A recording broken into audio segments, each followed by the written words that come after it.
예, 여러분 안녕하십니까? 반갑습니다.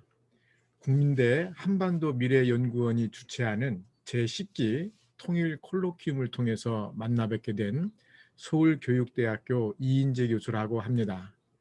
코로나19로 인해서 직접 뵙지 못하고 이렇게 온라인을 통해서 강의를 하게 돼서 아쉽습니다마는 오늘 제가 여러분과 함께 생각해 보고자 하는 것은 평화 통일의 초석을 위한 민주 시민 교육이라고 하는 주제로 뵙게 되었습니다.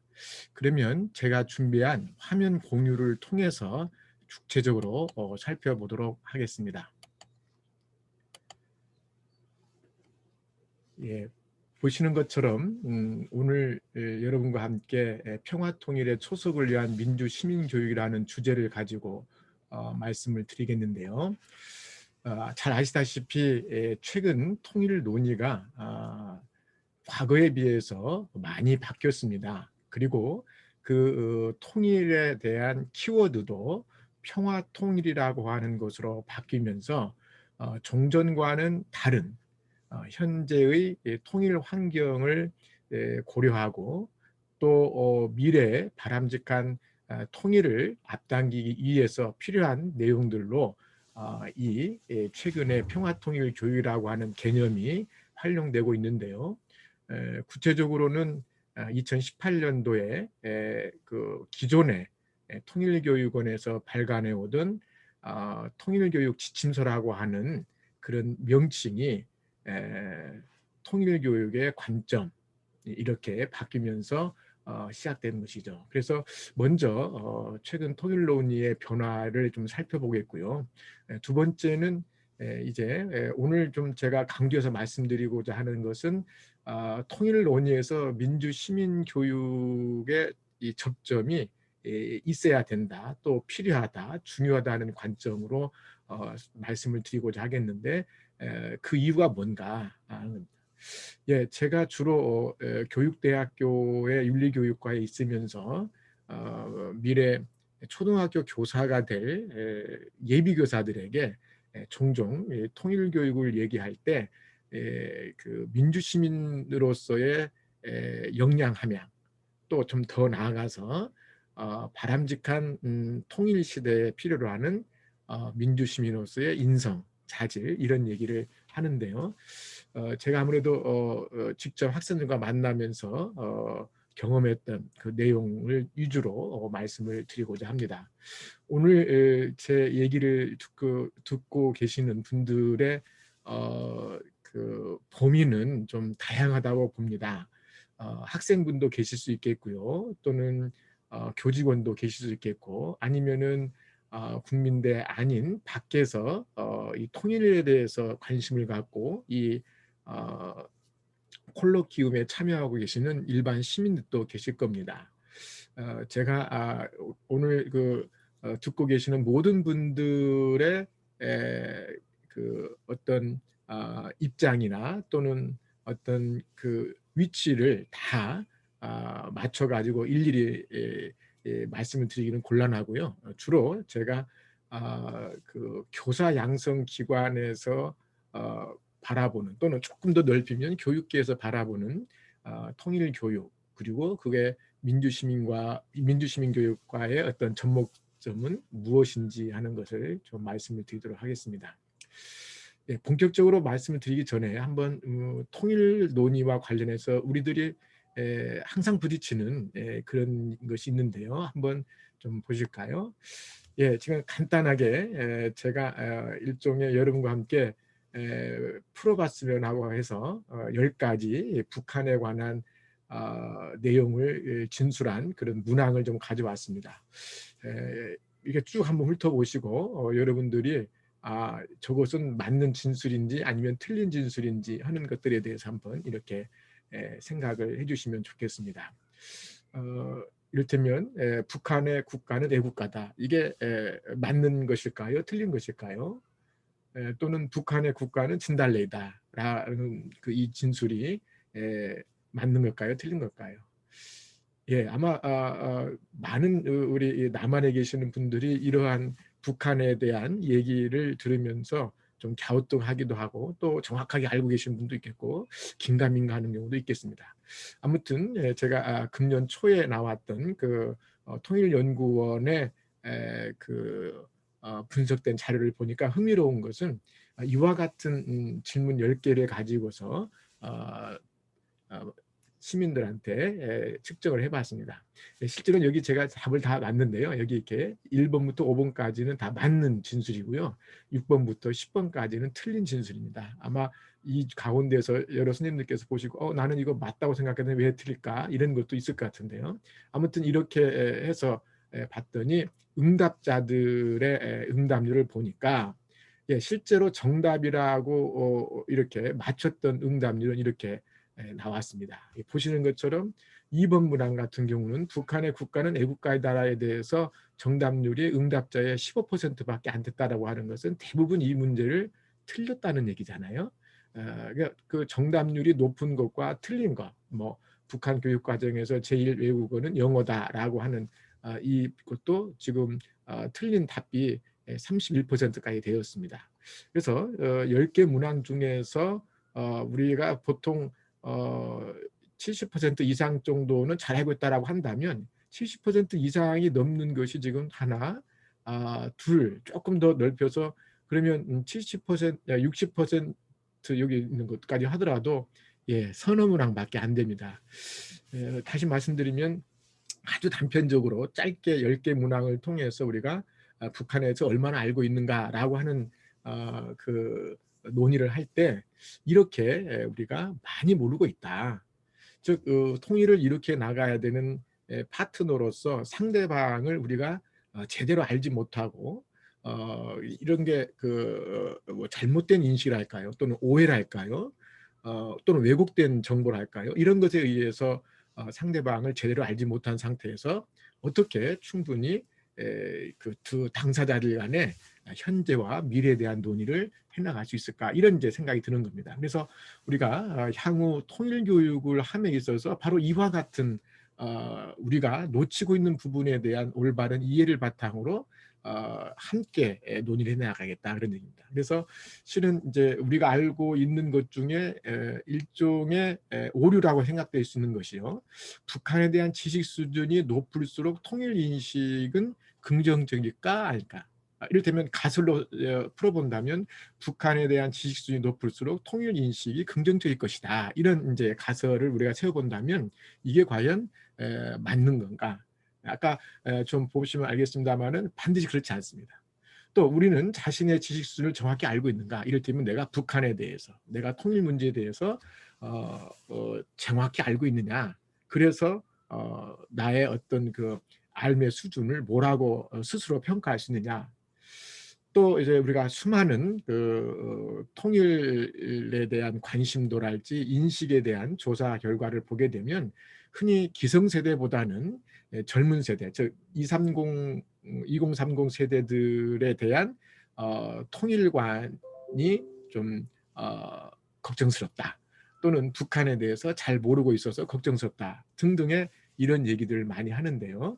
실은 이런 데이터를 보게 되면 이게 반드시 우리가 이제까지 그럴 거라고 추정해 왔던 것이 맞지 않다라고 하는 것을 볼 수가 있습니다. 실제로 앞에 보시게 되면 10개 문항 중에서 그 문항을 다 문항마다 맞췄던 점수들을 보게 되면 많이 맞출수록 자신들이 실제로 알고 있다라고 하는 그 실제 지식하고 그리고 그다음에 기대 지식 간의 어떤 편차가 이렇게 심각하게 나타났습니다. 이를테면 일본 같은 경우에요.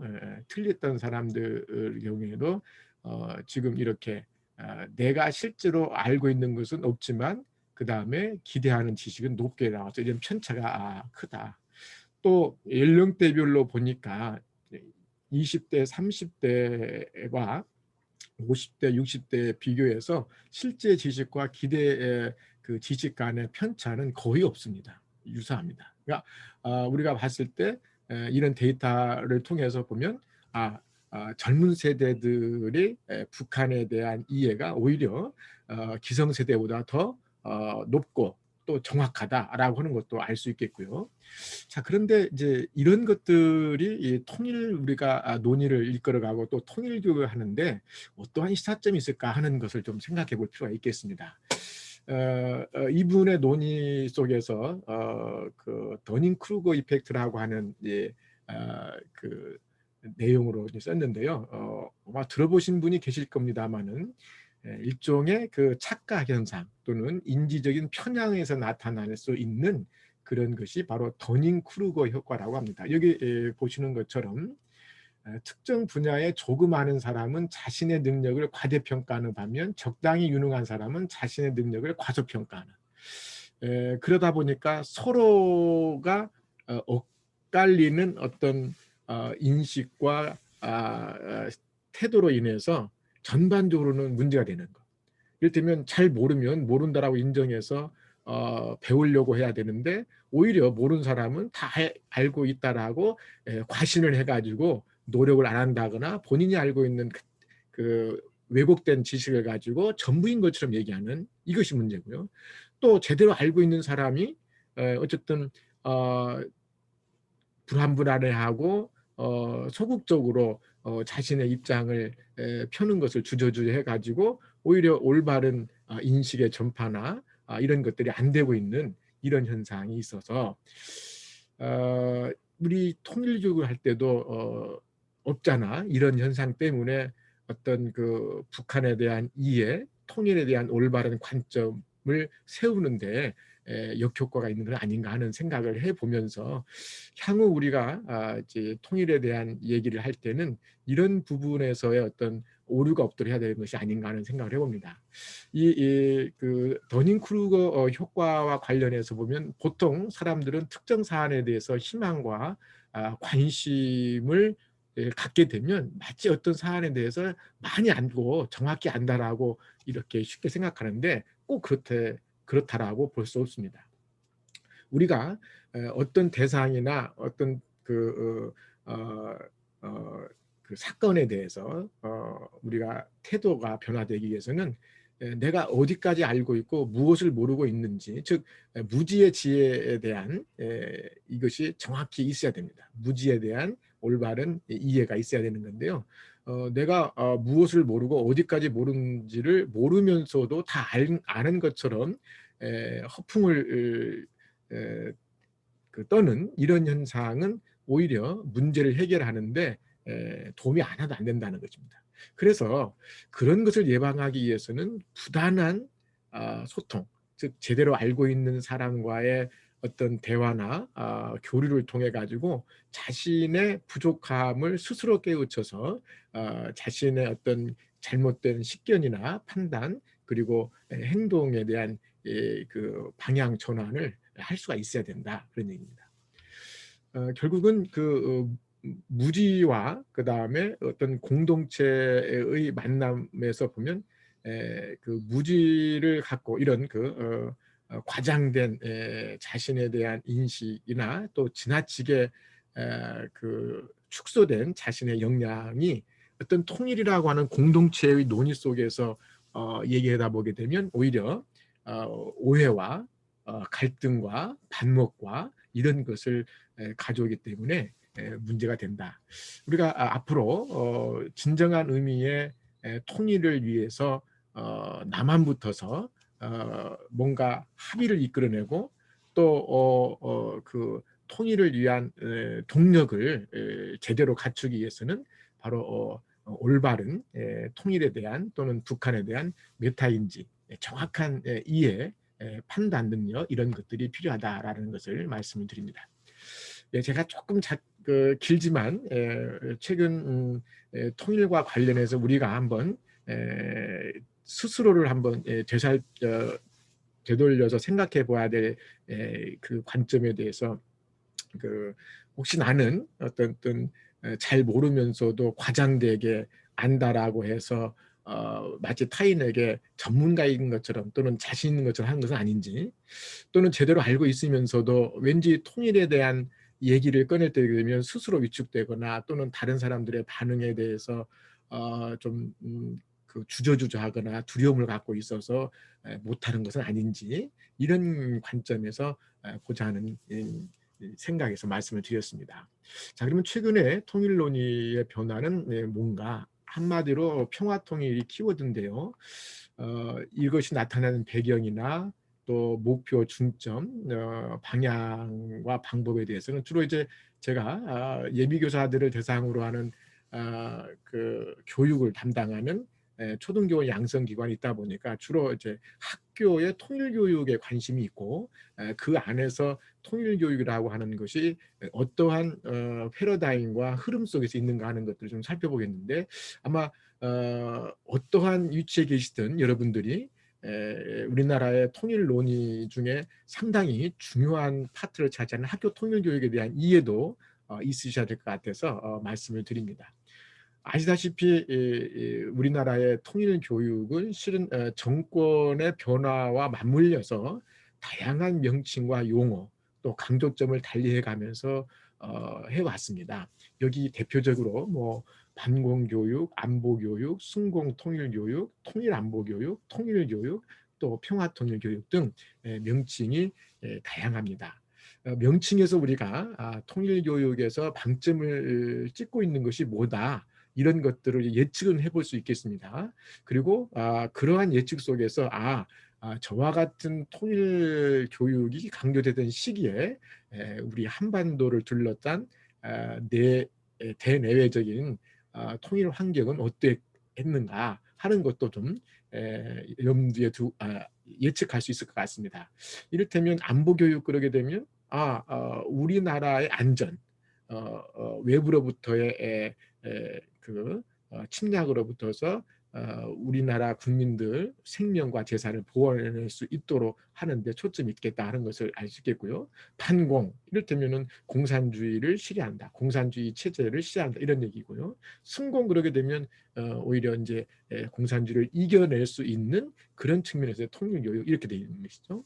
이런 형태로 오면서 가장 최근에는 잘 아시다시피 2018년 4월 27일 판문점에서 남한과 북한의 두 정상이 만나서 남북 정상회담을 가졌고요. 그 이후에 바로 우리의 통일 교육에 관한 여러 가지 국가적인 비전이나 또는 그 정책을 위반하는 기관들에서의 어떤 그 논의가 구체화된 것이 바로 이제 평화통일이다라고 얘기했고요. 우리나라의 통일 정책을 주도적으로 입안해가지고 실천하고 있는 대표적인 것이 이제 통일부 산하의 통일교육원이 있고요. 또 교육부가 전체 학교, 초중등 학교를 통할하기 때문에 아마 교육부에서의 통일교육도 중요합니다. 그래서 통일교육원과 교육부의 어떤 유기적인 협력에 의해서 2018년도 판문점 남북정상회담 이후에 지금 우리가 쓰고 있고 또 어떤 국가적인 통일 정책의 지향점 속에서 논의하고 있는 평화 통일 교육이라고 하는 용어 속에서 교육을 하고 있다. 한마디로 이것은 기존의 반공교육, 나라사랑 중심교육, 통일안보교육의 어떤 방점, 중점에서 벗어나서 지향하고 있는 강조점이 평화, 화해, 공존이라고 하는 키워드를 통해서 결국은 평화 시대를 조성하고 또 만들어야 되겠고 그러한 과정에 필요한 능동적이고 적극적인 교육을 통한 통일 역량을 갖고 있는 학생이든 또는 민주시민을 길러내는 것이 최근의 통일교육의 핵심이다라고 볼 수 있겠습니다. 아까 여기서 제가 이제 통일교육에서 특징이 통일교육이 아니라 평화통일교육 이렇게 돼 있죠. 그래서 통일이라는 말과 평화라는 말이 합쳐져 가지고 나온 평화통일교육이 나왔기 때문에 왜 우리는 통일교육을 할 때 이 평화교육이라고 하는 것을 우리가 염두에 둬야 되고 또 평화교육을 실현해야 되는가 하는 것이 그 중요한 사항이 되겠습니다. 유네스코에서 나온 여러 자료들을 보니까 이제 인간의 마음 속에 평화의 방법을 세운다 이렇게 돼 있는데 그만큼 인간이 그 뭐 행복하게 살아가기 위해서는 인간이 그 심적 또는 신체적 또는 대내외적으로 경험하는 다양한 크고 작은 어떤 그 폭력이랄지 또는 어떤 그 구조적인 모순이랄지 부조리랄지 이런 것들로부터서 벗어났을 때 그 평화라고 하는 것이 올 수 있다. 물론 이제 평화를 얘기할 때 소극적인 평화, 적극적인 평화 등 여러 개 있습니다만은 지금 여기서 우리 통일교육과 관련해 나오는 것은 적극적인 평화입니다.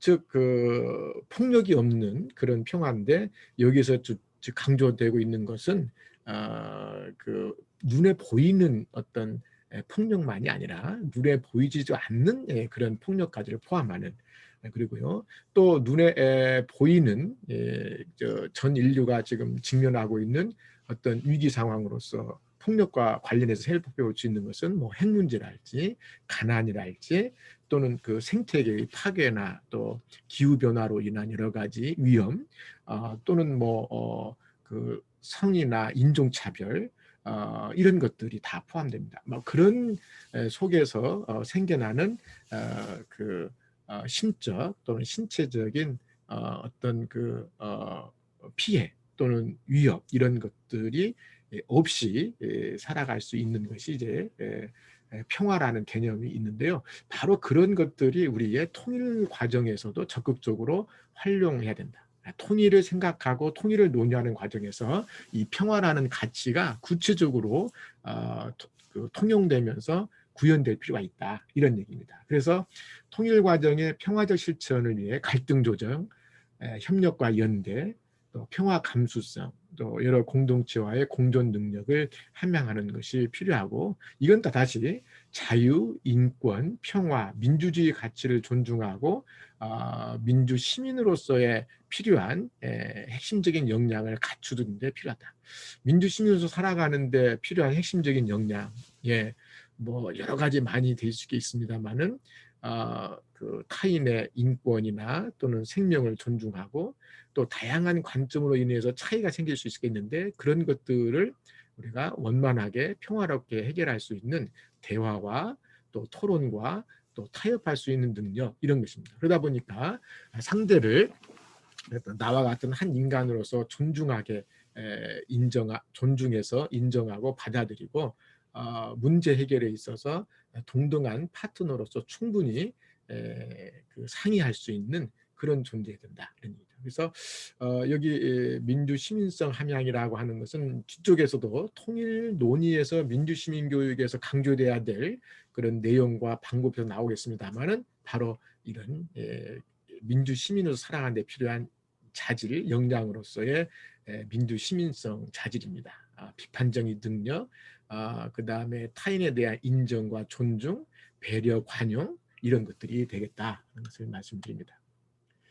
그래서 평화가 우리 일상에 스며들고 또 통일로 번져나가기 위해서 필요한 가치관과 태도를 기르는 것이 필요한데 바로 그게 평화통일교육에서도 강조돼야 된다 그런 얘기고요. 평화통일 역량 함양을 위해서는 어떤 것이 필요할까? 상대에게 대화할 수 있고 들을 수 있고 또 생겨날 수 있는 갈등을 사전에 예방할 수도 있어야 되지만 이 드러난 갈등에 대해서도 조화롭고 평화롭게 해결할 수 있어야 되겠다. 근데 우리나라가 이제 다소 남한의 정권이 어떠하냐에 따라서 통일 교육에서의 어떤 그 기절할까요? 또는 어떤 그 중점이 다소 바뀔 수가 있습니다. 그러다 보니까 우리나라에서 통일에 대한 논의를 하게 되게 되면 정권마다 조금씩 다르다 보니까 이게 시계초가 왔다 갔다 하는 것처럼 이렇게 그 우리들의 생각이나 어떤 그 가치가 자꾸 흔들리는 것 같아서 불안하기도 하고 그렇습니다만은 그래서 적어도 통일 논의를 할 때는 어떤 특정한 정파랄지 어떤 그 이데올로기가 아니라 한민족 전체 더 나아가서는 세계 공동체 모두에게 요청되는 보편적인 가치에 기반을 두고 우리 한민족 전체의 공영을 추구하는 방향에서의 논의가 시작돼야 되지 않느냐. 그래야만이 지지를 받고 또 확산될 수 있다라고 하는 것입니다. 자, 또 한 가지 이 현 통일 논의에서 많이 들어온 개념이 지속 가능한이라는 지속 발전, 또 지속 가능한 발전 이런 얘기입니다. 무엇이 지속 가능할까? 뒤에서 좀 설명이 되겠습니다만은 대개 현재든 미래든 다 인간으로서의 삶의 욕구가 있고요. 그 삶의 욕구가 적절하게 충족되어서 살아가는데 지장을 받지 않도록 하는 어떤 사회 환경이나 어떤 체제 이런 것들이 되게 지속 가능하다 이렇게 말씀드릴 수 있겠는데요.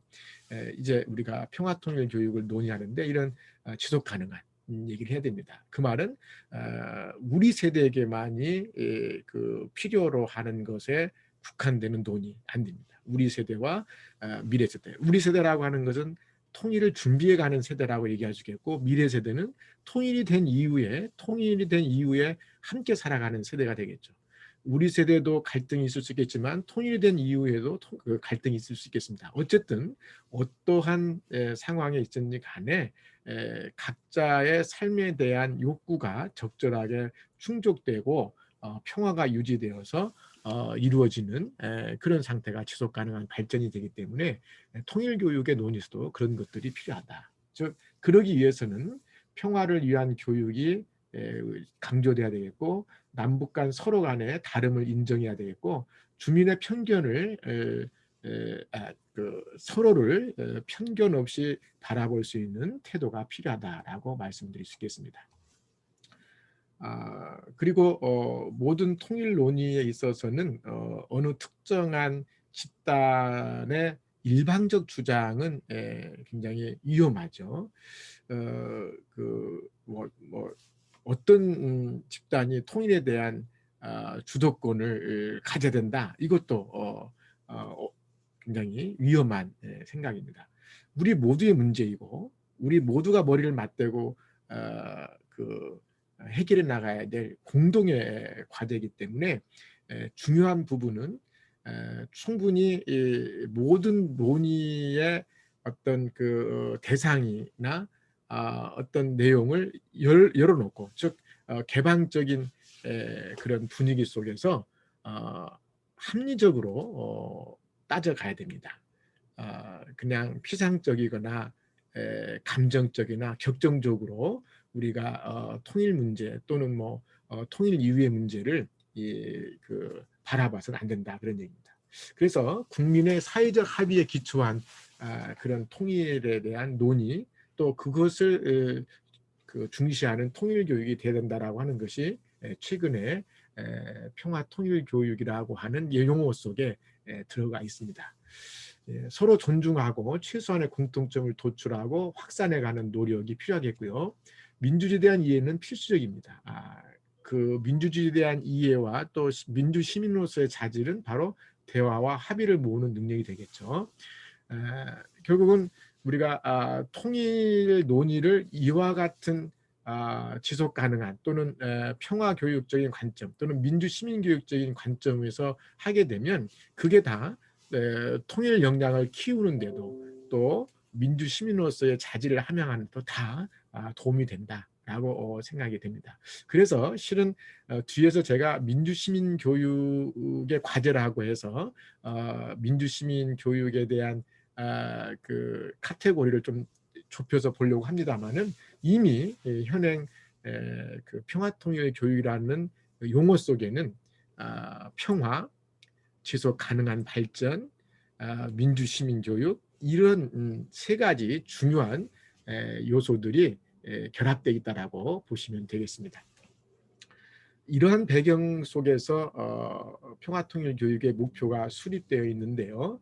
잘 아시다시피 통일교육지원법 2조에는 평화통일교육이라고 하는 것은 우리 국민들의 평화통일에 대한 실현 의지와 태도를 확립하기 위한 것으로서 크게 5가지의 중점을 두고 있습니다. 즉 도달하고자 하는 목표로 평화통일의 실현 의지 함양, 건전한 안보의식 제고, 균형 있는 북한관 확립, 평화의식 함양, 민주시민의식 고양 이렇게 되어 있습니다. 그래서 이미 제가 민주시민 교육을 얘기할 때 민주시민 교육적 요소, 민주시민 교육적 내용이 우리 평화통일교육에 포함되어 있다라고 볼 수 있습니다. 물론 이제 사람에 따라서는 민주시민 교육과 통일교육을 어떻게 바라보느냐, 포함관계로 볼 것이냐 아니면은 대등한 관계로 볼 것이냐 등등에 따라서 좀 달라지긴 합니다만은 어쨌든 중요한 그 평화통일교육에서 추구할 목표 중에 하나가 민주시민을 그 길러내는 그런 것이 있다는 것을 말씀을 드립니다.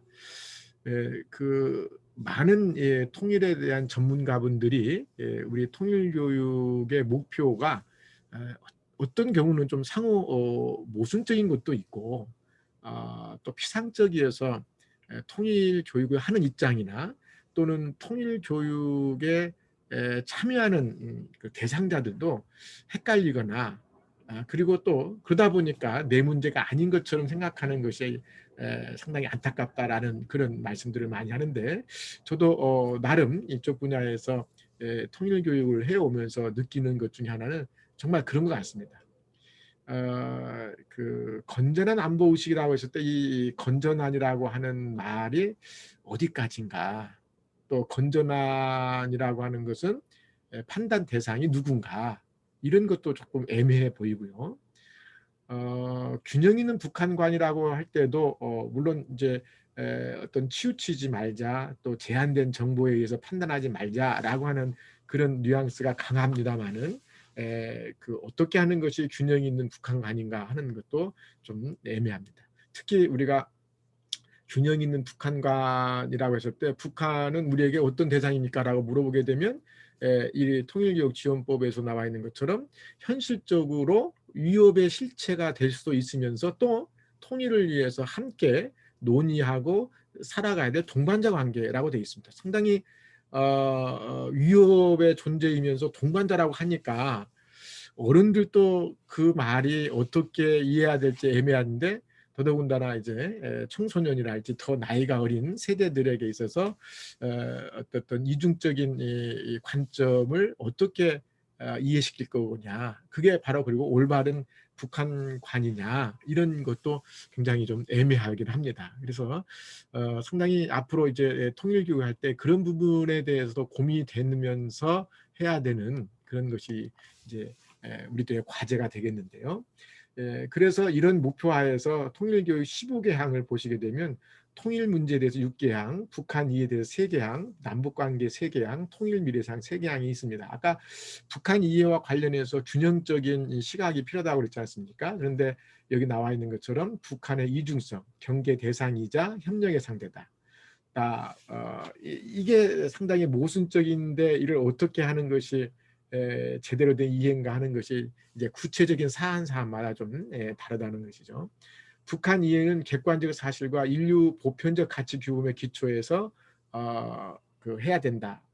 그다음에 우리와 북한의 공통 역사, 전통, 문화, 언어 이것이 공유되고 있다라고 하는 것을 바탕을 두고 이해해야 된다라고 하는 얘기를 하고 있는데요.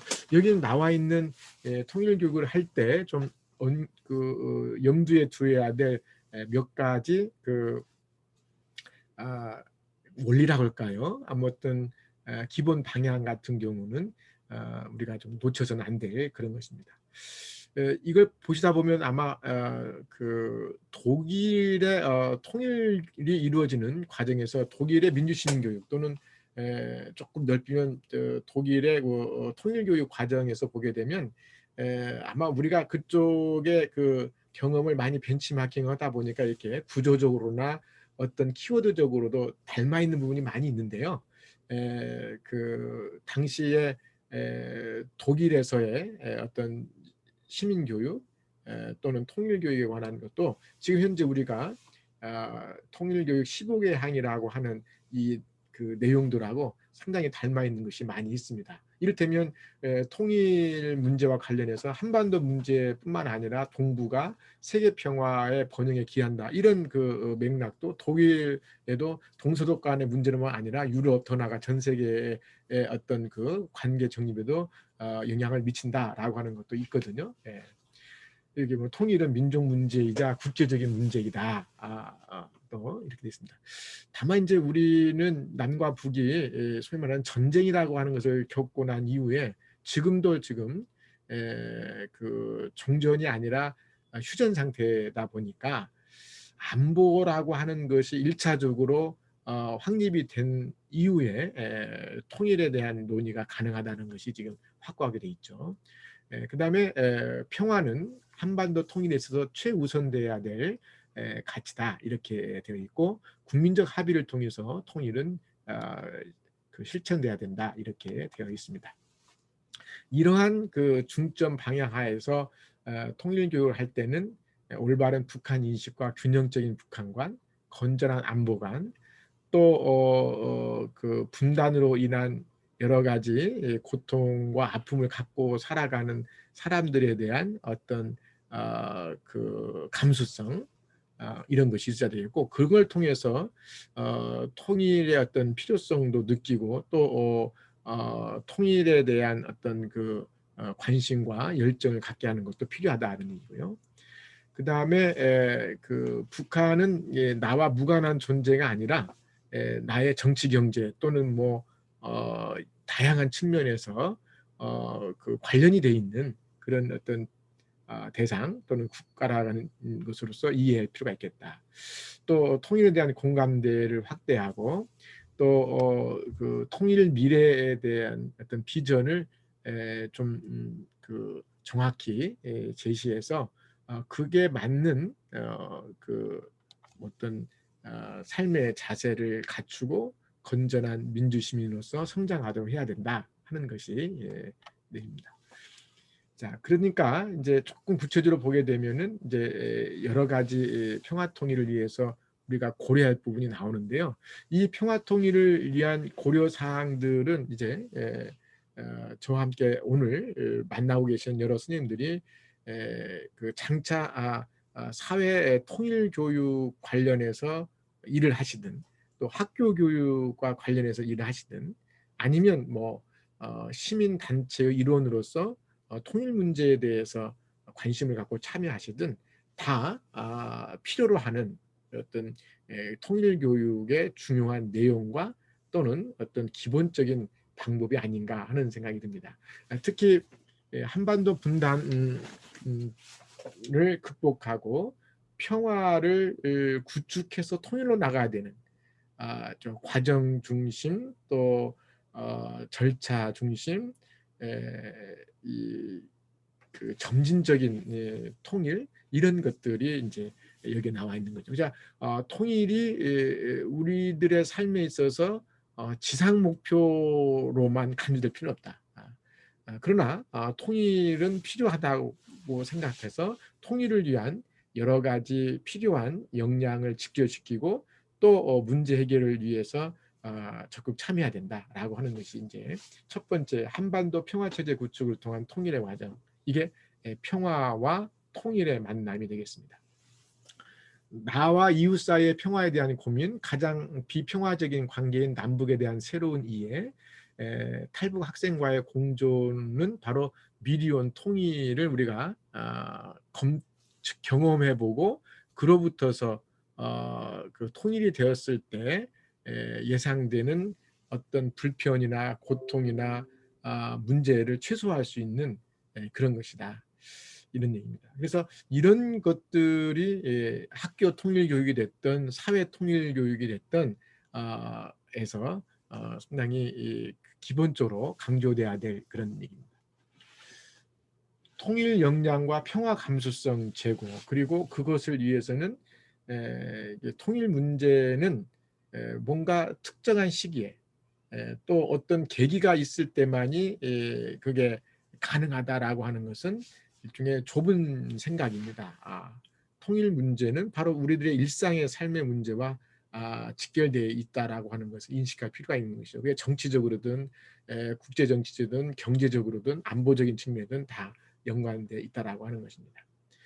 그래서 통일 교육을 할 때는 그 상호 간에 충분한 어떤 그 정보와 자료를 가지고서 다양한 시각을 이렇게 공유하고 교류할 수 있어야 되겠다. 그런 얘기고, 그렇게 될 때 뭐 분야별이 됐든 어떤 시기별이 됐든 통일에 대한 그 바람직한 상상력, 통일에 대한 상상력, 이런 것들은 정확해지고 또 풍부해지지 않을까 하는 생각을 해봅니다.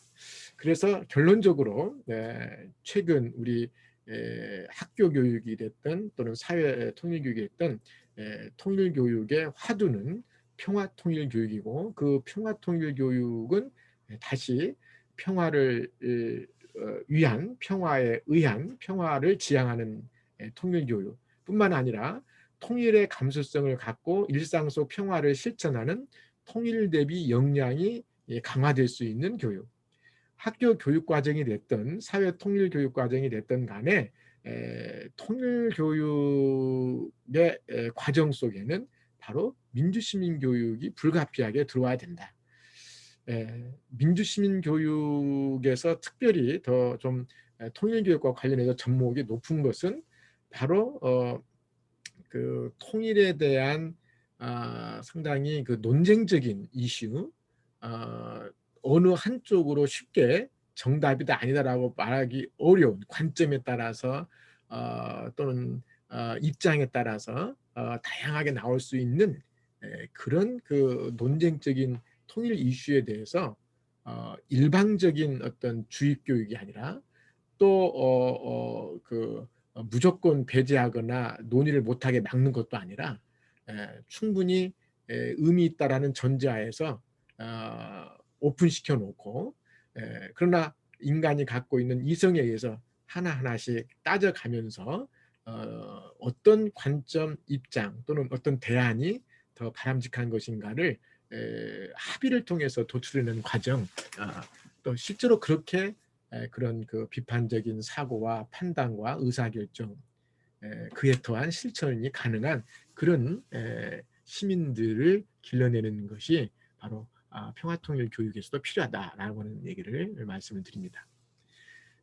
여러 가지 이제 통일 교육과 관련해서는 뭐 다양한 논의들이 있어 왔습니다만은, 제가 보건대는 지금 슬라이드에 보시는 것처럼 맞춤형 교육, 통합 교육, 자기 주도적 교육, 다양한 교수학습 방법 활용, 다 필요하고 중요합니다. 이런 것들은 그 특정한 시기에만 얘기되는 것이 아니라 지속적으로 우리가 평화통일 교육을 할 때 필요한 것이 아닌가 하는 얘기 같습니다. 대상의 특성이나 관심 또 경험을 고려해서 맞춤형으로 간다라고 하는 것은 굉장히 그 당연한 얘기 같지만 실천하기는 쉽지 않지만요, 이게 필요합니다. 그래서 학교 통일 교육을 위해서는 청소년을 대상으로, 그 중에서도 초등학생, 중학생, 고등학생을 대상으로 하는 그런 그 대상별의 차별화된 교육이 필요 있겠고요. 그 다음에 이제 성인으로 왔을 때는 기성세대들이 과연 전쟁 세대인가 또는 더 전쟁 이후 세대인가, 또 그네들의 어떤 그 이산 가족에 대한 아픔이 있는가 없는가, 또 이 사람들이 통일이 준비되는 과정이나 통일 이후에 받게 되는 어떤 그 여러 가지 지위 변화랄지 또 경제적인 상태 변화 등과 관련해서 어떠한 입장이 있는지, 이런 것들은 다 그 대상에 따라서 좀 여러 가지 통일에 대한 내용 또 방법적인 것이 좀 달라질 수가 있겠다, 그런 얘기입니다. 두 번째는 이제 이게 통일에 대한 무관심, 또 통일에 대한 거부 반응을 일으키는 그런 대상자들에게 그 인식의 전환을 위해서는 어떻게 해야 될까? 이것이 이제 어떤 통일 교육에서든지 간에 고민거리입니다. 그래서 제가 이제 감동과 즐거움을 주는 체험 활동의 형태로서 자연스럽게 통일 문화가 확산되도록 해야 된다라고 하는 것은 이미 그 통일교육 원이나 또는 교육부 산하의 여러 시도교육청에서 통일교육에 관한 기본 방향 속에 다 있습니다. 이게 필요한 거죠. 이제 이와 관련해서 저는 뒤에서 잠깐 더 말씀드리겠습니다만, 최근에 어쨌든 많은 그 통일 인식이랄지 관심에 관한 데이터들을 보게 되면 세대별 그 통일에 대한 관심도 이런 달라진다. 통일이 꼭 필요하냐라는 것에 대해서는 젊은 세대들은 점점 내려가고 있어요. 그렇다라고 하는 반응이요. 그만큼 현실 지향적입니다. 또 최근에 설문조사 문항 중에 특이한 것은, 만약에 남북한 간에 평화 공존이 있다면 남북한 간에 정말 아주 심각한 전쟁이나 위협 상황이 아닌 상태에 현재 이렇게 그냥 살아가는 것이 가능하다면 통일이 필요하냐라고 했을 때는 많은 응답자들이 현재 상태를 유지하는 게 좋겠다. 통일이 안 돼도 좋고, 다만 현재 상태에서 내가 통일에 따르는 여러 가지 번거로움이나 어떤 위험 부담이나 또는 비용 부담에 대해서 내가 비용 부담을 하지 않겠다, 이런 식의 반응이 있어서 이런 것들을 자연스럽게 해소하면서 결국 이 통일은 우리 현재와 미래 세대 모두를 위해서 필요하다라고 하는 것을 어떤 방식으로 설득시키고 또 각자가 자기 신념화 수를 할 것이냐, 이게 이제 관건이 되겠습니다. 자, 그런 것과 관련해서 이제 오늘 제가 여러 선생님들하고 같이 논의하는 과정에서 민주시민 교육을 좀 더 강화하는 과정에서 가게 되면 좀 실효성이 있지 않을까 하는 생각에서 얘기를 해보고자 합니다. 그래서 민주시민 교육과 통일 교육의 관계를 간단히 좀 살펴본 다음에 과제를 좀 살펴보겠습니다. 여러 문헌들을 제가 쭉 리뷰를 해봤더니요, 최근 한 4, 5년 동안에 통일교육과 민주시민교육과의 관련과 관련해서 두 가지 카테고리가 있습니다. 포함관계에서 이 두 개념을 이해하는 입장이 있고요. 또 하나는 상호보완 관계에서 이해하는 입장이 있었습니다. 포함관계는 다시 또 둘로 나누는데, 통일교육은 시민교육의 하위 영역이다, 또 민주시민교육은 통일교육 한 유형이다, 이렇게 좀 조금 디테일하게 나누고요. 상호보완 관계는 별개의 두 교육의 어떤 형태는 서로를 필요로 한다, 서로에게 도움을 줄 수 있다, 이렇게 이제 이해가 되고 있습니다.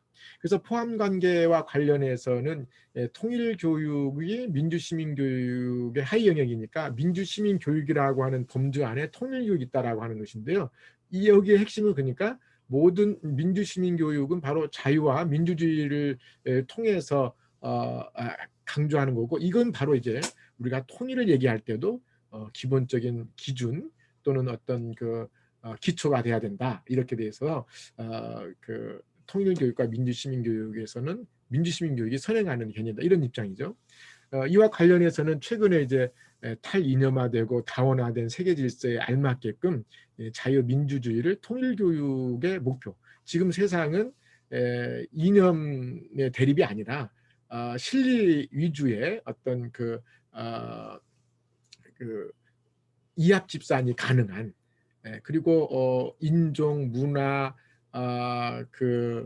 종교 등등 다양한 어떤 배경을 다 인정하고 또 수용하는 것이 추세이기 때문에, 이러한 세계적인 질서 또 패러다임에 맞게끔 하기 위해서는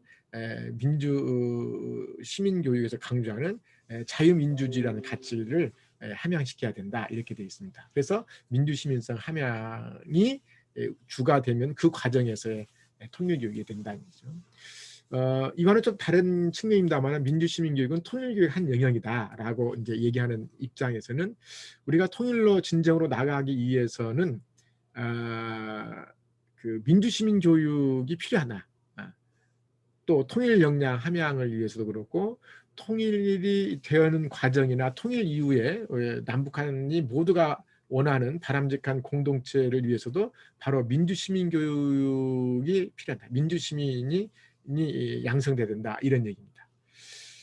다시 말씀드리면 통일은 현재 삶보다 나은 삶으로 나아가는 것이고 더 나은 삶을 위한 전제 조건이 통일인데 그 말은 다시 보편적인 민주주의 원리가 실현되는 사회라고 얘기할 수 있기 때문에 민주시민교육은 통일교육의 한 유형으로 볼 수 있다라고 되어 있습니다.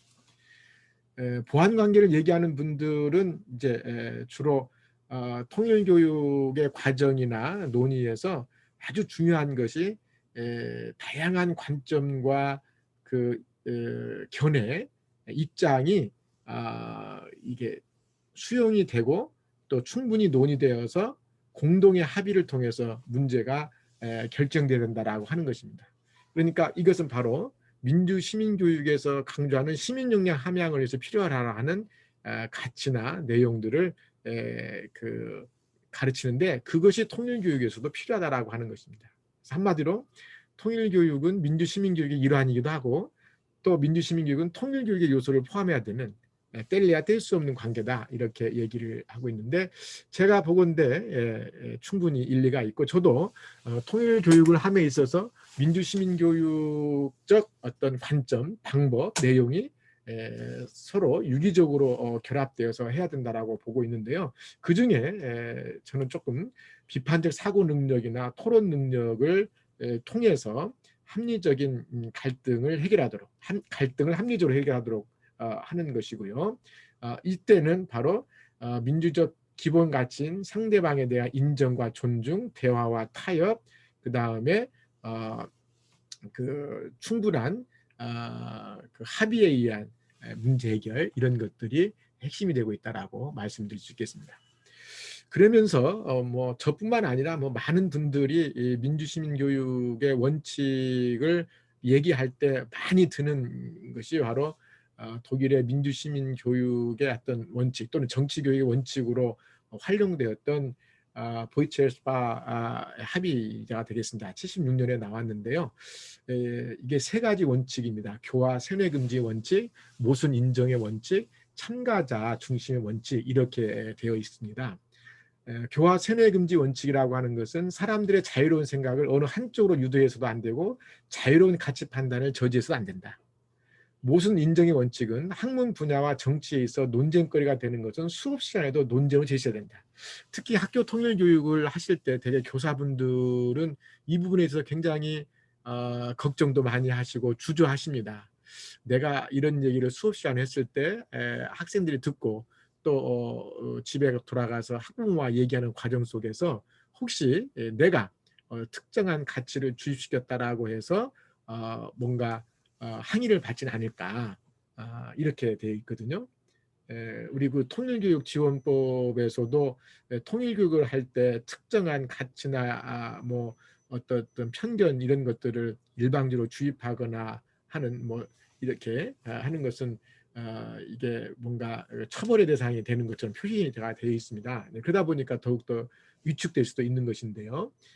여기서는 보게 되면은 아무튼 그 학문이 됐든 정치 됐든 논쟁거리가 되는 것은 수업 시간이라도 과감하게 끌고 들어와서 충분히 논의해야 된다. 물론 답이 있을 수는 없겠지만 하는 것이 필요하다. 그래서 얘기하는 과정 속에서 보게 되면 각자가 가지고 있던 생각이 어디까지가 제대로 되어 있고 어디까지가 근거가 불충분하다든지 아니면 부족하다든지 하는 것들을 느낄 수 있게 해서 그런 과정 속에서 실은 더 각자의 어떤 그 한 사물을 한 그 사안을 바라보는 어떤 그 균형적인 시각 또 충실한 어떤 정보에 입각한 판단의 어떤 습관화 이런 것들이 길러질 수 있겠다 그런 얘기입니다.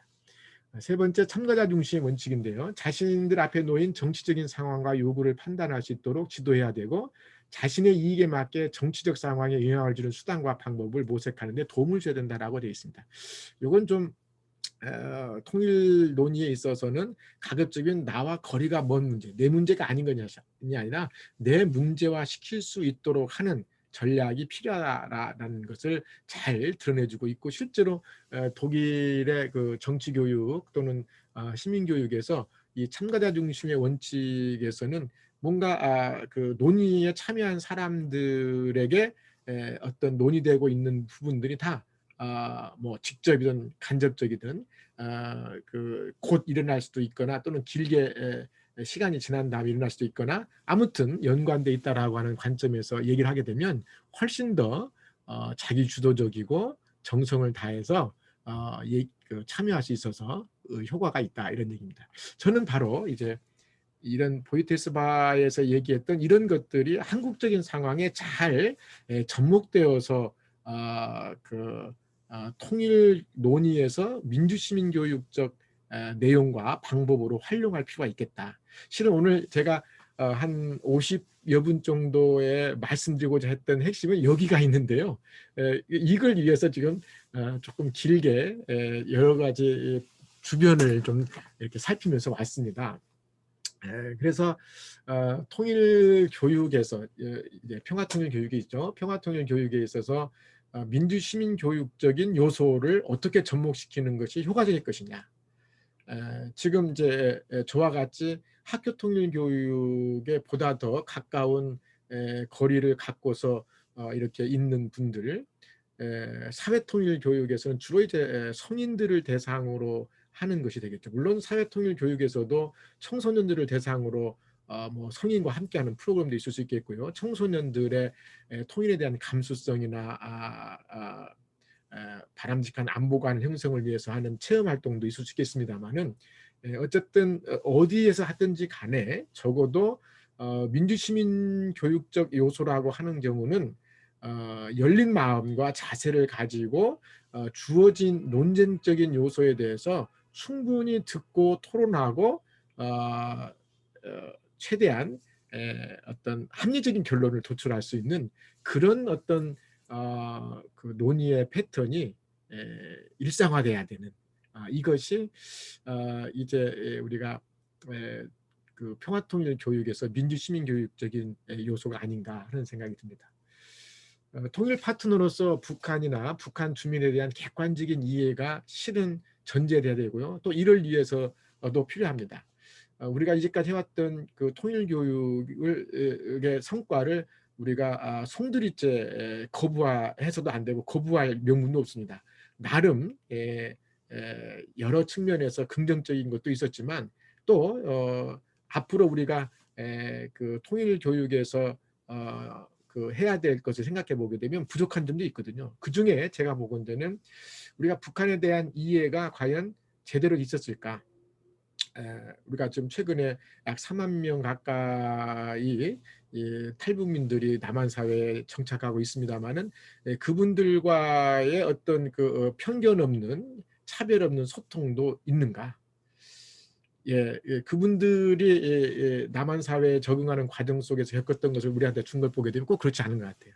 그런 면에서 우리는 북한에 대한 제한된 정보나 알을 가지고 마치 다 알았다라고 과대 평가하고서 뭔가 통일 문제에 있어서 이것이 옳다, 이렇게 가자라고 주장하고 있는 것은 아닌지, 이런 것을 한번 봐야 되겠습니다. 그러기 위해서는 어쨌든 너무나 거시적이고 또 굉장히 이 경제적인 정치적인 측면에서 이데올로기인 측면에서의 어떤 북한에 대한 이해가 아니라 우리가 그냥 똑같이 살아가는 일상적인 삶의 모습을 이해해 나가는 과정이 남과 북의 교류를 조금 더 쉽고 또 빠르고 그렇게 하는 과정에서 조금 합의하기도 어렵고 또는 그 거리감이 있는 좀 정치적인 문제랄지 이데올로기적인 문제에서도 순기능적인 역할을 하지 않을까 하는 얘기입니다. 특히 그 북한에 대한 피상적인 이해는 이게 잘못됐습니다. 피상적 이해는 지향이 아니라 지양돼야 됩니다. 그러니까 북한에 대해서 그 제한된 정보를 가지고 내가 이해한 것으로 북한이 전부인 것처럼 해서는 안 된다라고 하는 것입니다. 특히 이게 현실적 위협인 동시에 통일을 위한 동반자라고 하는 이 모순적인 이 내용에 대해서 어떻게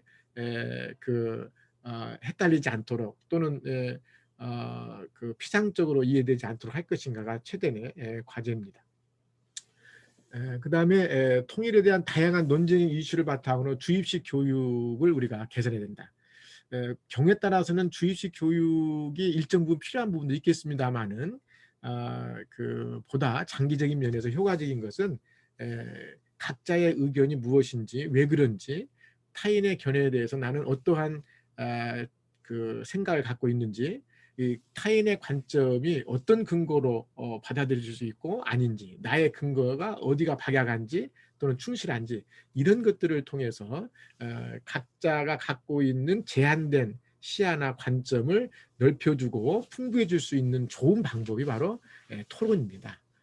그 교실에서만 토론이 있는 게 아니라 어디든지 간에 통일을 주제로 하는 그런 그 토론이 활성화되고, 거기에서 충분히 상호 이해를 하고 그다음에 합리적인 그 의사결정을 좀 가능케 하도록 하는 것이 필요하지 않겠는가. 그다음에 이제 피교육자 개인과 관련성 있는 통일 문제에 대한 그 논의를 할 수 있는 기회.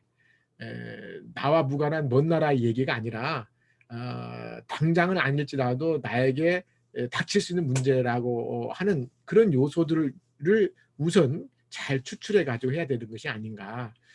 제가 지금 교육을 하다 보니까 대학에 입시해서 북한 이탈 주민들에 대한 대학 특례 입학 제도가 있는데, 이것에 대해서 이게 과연 공정한가라고 하는 문제를 제기하는 그런 학생도 있습니다. 바로 그런 것들이 일종의 토론의 주제로 돼서 충분히 왜 그렇게 만드는지, 왜 남한의 학생들, 입시생들이 봤을 때 그걸 역차별이라고 보는지, 이런 것들도 해야 되죠.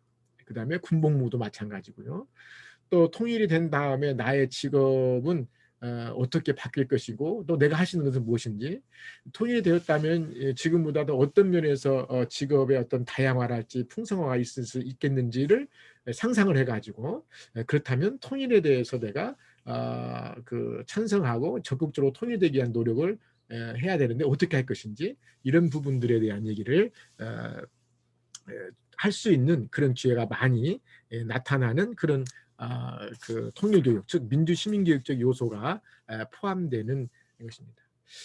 그래서 결론적으로 통일교육에 있어서 민주시민교육의 과제는 저는 여러 가지 측면에서 있지만, 아무튼 충분한 대화, 또 물론 대화가 되기 위해서는 상대방에 대한 인정과 존중의 바탕 위에서 어떤 쟁점이 됐든 어떤 그 논의거리가 됐든 충분히 대화를 하고, 차이가 있는 부분에 대해서는 차이를 그 해소시켜 나갈 수 있는 그런 노력을 해야 된다, 이런 얘기죠.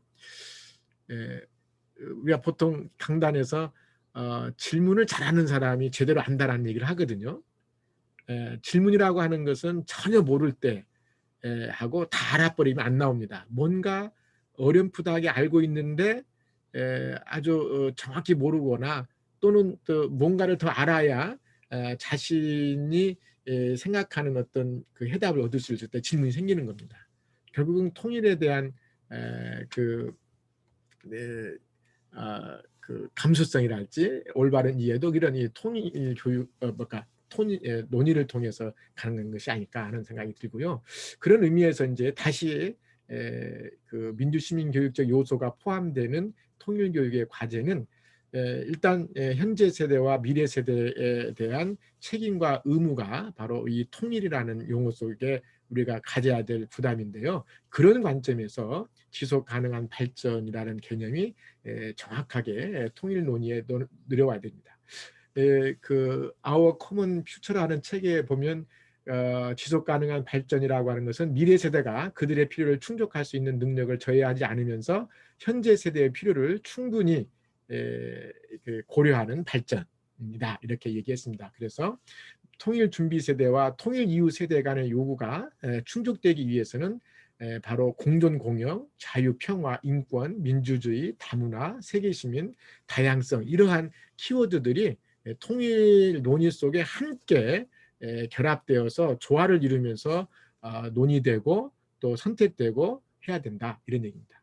그래서 이제 통일에 대한 당위성을 일방적으로 주입할 게 아니라, 또 젊은 세대들은 잘 모를 거야. 젊은 세대들에 대해서 어른 세대가 무조건 가르쳐줘야 돼라고 하는 입장보다는 일단은 그네들이 왜 통일에 대해서 무관심하고 또는 더 나아가서는 부정적인가에 대해서 충분히 듣고 또 그것도 나름대로 이유가 있으니까 일리가 있을 수 있으니까 그것을 바탕해서 하나하나씩 문제점은 지적하고 또 그네들의 좋은 아이디어나 그 의견은 받아들여서 그 문제 해결을 또는 통일에 필요한 방향으로 합리적인 결론을 도출해 나가는 것이 필요하지 않을까.